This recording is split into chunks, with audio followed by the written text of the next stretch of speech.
பெண்கள் எல்லாத்துக்குமே தங்க நகை மீது தீராத ஆசை இருக்கும். அப்போ தங்க நகை யாருக்கெல்லாம் அதிகமாக சேரும்? இப்போ லக்னத்திலிருந்து 3ஆம் இடத்து அதிபதி அவர் ஸ்ட்ராங்காக இருந்தார் அப்படின்னா அவங்களுக்கு தங்க நகை அதிகமாக சேரும். இப்போ 3ஆம் இடத்து அதிபதி ஆட்சி உச்சமாக இருந்தாலோ, கேந்திர திரிகோணத்தில் இருந்தாலோ, அல்லது சுபர் பார்வையில் இருந்தாலோ அவங்களுக்கு தங்க நகை அதிகமாக சேரும். இப்போ அது இல்லாமல் இந்த 3ஆம் இடத்து அதிபதி பாவரோடு சேர்ந்திருந்தாலோ, நீசமாக இருந்தாலோ, வக்ரமாக இருந்தாலோ அவங்களுக்கு தங்க நகை மீது ஆசை இருக்கும். பட் ஆனால் அந்த அளவுக்கு அவங்களுக்கு தங்க நகை வந்து சேராது.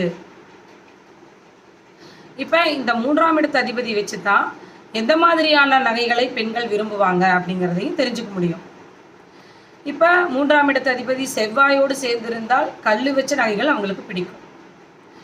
இதுவே சந்திரன் அல்லது சுக்கிரனுடன் சேர்ந்திருந்தது அப்படின்னா அவங்களுக்கு புது விதமான டிசைன் உள்ள கமல்கள் எல்லாம் ரொம்ப பிடிக்கும், ஸ்டட்டுகள் எல்லாம் பிடிக்கும். இதுவே 3ஆம் இடத்து அதிபதி குரு அல்லது சுக்கிரனுடன் சேர்ந்திருந்தால் அவங்களுக்கு கனமான பெரிய டாலர் வச்ச நகைகளை ரொம்ப பிடிக்கும்.